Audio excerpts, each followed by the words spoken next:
इल्म की दो शक्लें हैं और ये दो शक्लें अइम्मा अस्लाफ ने बयान की हैं। पहली शक्ल को कहते हैं, इमाम शाफी का मशहूर शेर है,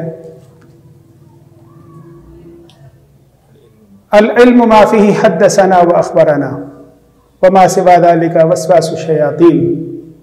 इससे पहले भी एक शेर है, कुल्लुल उलूमि मशगलतुन सिवल हदीसी इल्लल फ़िक़्ह सिवल हदीसी वल फ़िक़्ह फ़िद्दीनी।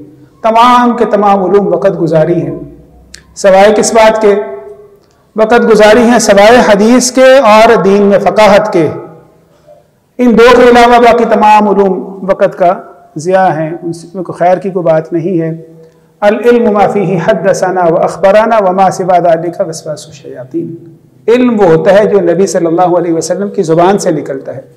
नबी सल्लल्लाहु अलैहि वसल्लम की ज़ुबान से कभी कुरान करीम सादिर होता है, नबी सल्लल्लाहु अलैहि वसल्लम की ज़ुबान से कभी हदीस वही सादिर होती है।